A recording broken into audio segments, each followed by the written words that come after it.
আলাইকুম রহমতুল্লাহি ওয়া বারাকাতুহু।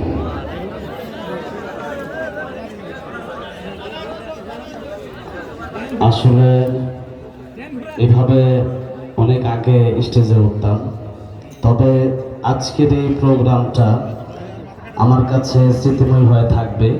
বিশেষ করে এত বড় বড় ব্যক্তিরা, যাদেরকে আমি আল্লামা সাইদুর রহমতুল্লাহ আলাইকে ভালোবেসে, আল্লামা সাইদুর রহমতুল্লাহ আলাইর জন্য যাদেরকে বেশি ভালোবাসি, এর মধ্যে অন্যতম হচ্ছেন বগুড়ার আপনাদের সকলের প্রিয়, শুধু বগুড়া নয় সারা বাংলাদেশের প্রিয় মানুষ, জনপ্রিয় মুফাসসিরে কোরআন মাওলানা আব্দুল আমিন দামাত বারাকাতুহু।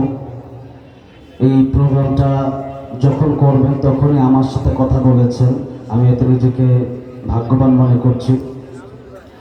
আজকে সবচেয়ে বেশি নিজেকে ভাগ্যবান মনে করছি এই জন্য যে আমরা বাংলাদেশে যারা বসবাস করে, শুধু তারাই না, যারা মুসলমান, যারা আল্লামা সাইদুর রহমতুল্লাহ আলাইকে চিনি, দীর্ঘ এক যুগ আল্লামা সাইদুর রহমতুল্লাহ আলাইহি কারাগারে কাটিয়েছেন। আল্লামা সাইদুর রহমতুল্লাহ আলাইকে জীবনে একবার হলো দেখার ইচ্ছা কার কার ছিল? একটু হাত তুলে দেখান তো।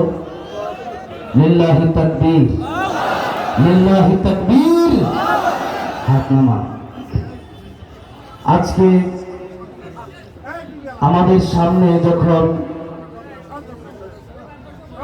আল্লামা শামীম সাইদ হাফিজাহুল্লাহ এসেছিলেন, আপনাদের এই বাপ ভাঙা জুয়া, আপনাদের এই আনন্দ, আজকে আপনারা আল্লামা শামীম সাইদুর রহমতুল্লাহ, আল্লামা শামীম সাইদ হাফিজাহুল্লাহকে পেয়ে যতটা খুশি হয়েছেন, আমি শুধু কল্পনা করছিলাম। আর নাজমুস সাকিব আমাকে বলছিল যে আজকের এই প্রোগ্রামে যদি আল্লামা সাইদি আসতেন, মানুষ আল্লামা সাইদির জন্য জীবন দিয়ে দিত। ঠিক কিনা বলেন?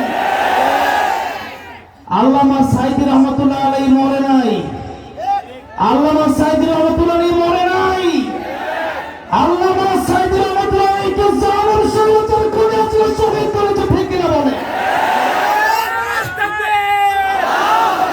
আওয়ামী লীগের শত্রুরা হুঁশিয়ার, আওয়ামী লীগের শত্রুরা হুঁশিয়ার।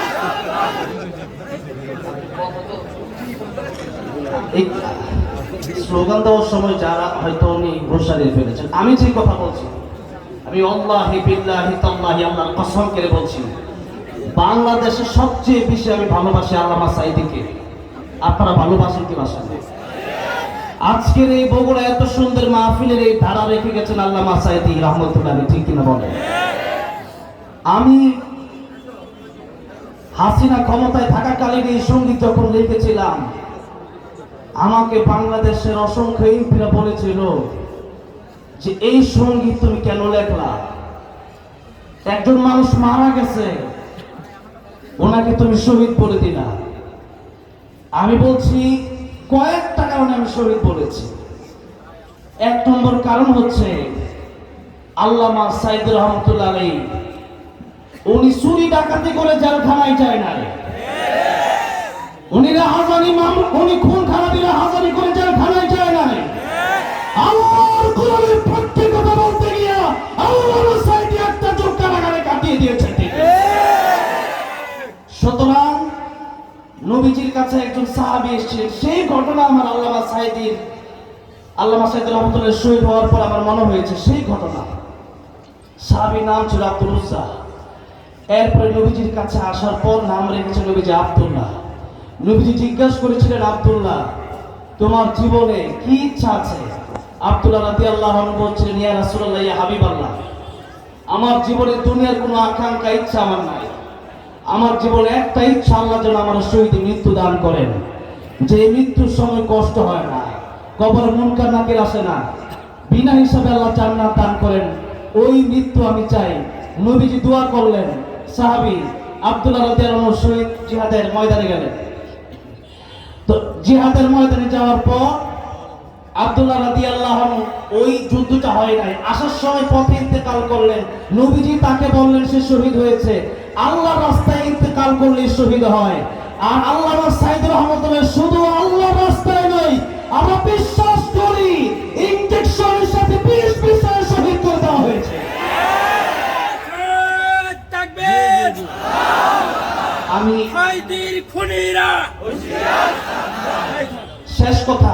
শেষ কথা আমি আল্লামা সাইদ রহমতুল্লাহ আলীর ব্যাপারে সঙ্গীত বলতে বললে আমি কোনো কথা না বলে ডাইরেক্ট আমি গজল বলি না। আমার সাথে আল্লামা শামীম সাইদ হাফিজাহুল্লাহ দেখা হয়েছিল সর্বপ্রথম কাতারে।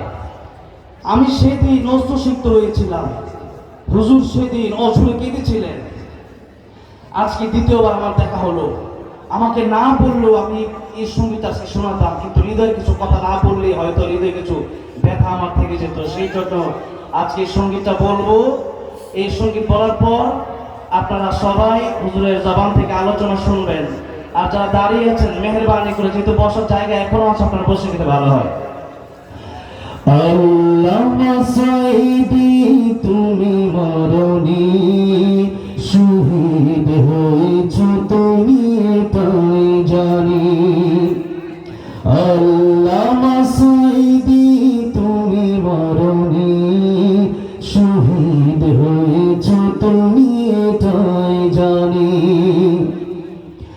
কারাগারে কাটালে 13টি বছর, বাতিলকে পেছে তোমায় দেখে থরথর। কারাগারে কাটালে 13টি বছর, বাতিলকে পেছে তোমায় দেখে থরথর। তুমি যে ছিলে মোদের নয়নমণি, শহীদ হয়েছ তুমি তাই জানি। আল্লামা সাইদি তুমি মরণি, শহীদ হয়েছ তুমি তাই জানি। দেহ মাঝে যতদিন ছিল তব প্রাণ, বলেছিলে তুমি সেই প্রভুরই কারাম। ঠিক না? দেহ মাঝে যতদিন ছিল তব প্রাণ, বলেছিলে তুমি সেই প্রভুরই কারাম। তাই তো ভাবি তোমায় প্রতিদিনই, শহীদ হয়েছ তুমি এটাই জানি। আল্লামা সাইদি তুমি মরণি, শহীদ হয়েছ তুমি এটাই জানি। দেখা তো হবে না আর এই জীবনে, দেখা হবে জান্নাতে ফুল বাগানে। দেখা তো হবে না আর এই জীবনে, দেখা হবে জান্নাতে ফুল বাগানে। এই আশা কবুল করো আল্লাহ তুমি, পড়েন আমিন। এই আশা কবুল করো আল্লাহ তুমি, শহীদ হয়েছ তুমি এটাই জানি। আল্লামা সাইদি তুমি মরণি, শহীদ হয়েছ তুমি এটাই জানি। শহীদ হয়েছ তুমি এটাই জানি। আল্লাহ প্রিয় আল্লামা সাইদের কবরটাকে জান্নাতের উচ্চ মাকাম বানায় দেন, পড়েন আমিন। আল্লাহ যেন আমাদেরকেও শহীদ মৃত্যু দান করেন, পড়েন আমিন। আমি আর কোনো কথাই বলতে চাই না। আল্লামা সাইদ রহমতুল্লাহকে দেখতে পারি নাই, কিন্তু যখন শামীম সাইদ হাফিজাহুল্লাহকে দেখি তখন আমার মনটা ভরে যায়। আজকে আপনারা সত্যি অনেক ভাগ্যবান, আমি অনেক ভাগ্যবান। আমি বসে বসে হুজুরের কথাগুলো শুনবো। আল্লাহ যেন আল্লামা সাইদ রহমতুল্লাহকে নিয়ে গেছেন। আল্লাহ ওনার পরিবারে যারা আছেন সবাইকে দীর্ঘজীবী করেন, সবার নেক হায়াত দারাজ করে দেন। সকলে বলেন আমিন। আসসালামু আলাইকুম ওয়া রাহমাতুল্লাহি ওয়া বারাকাতুহু।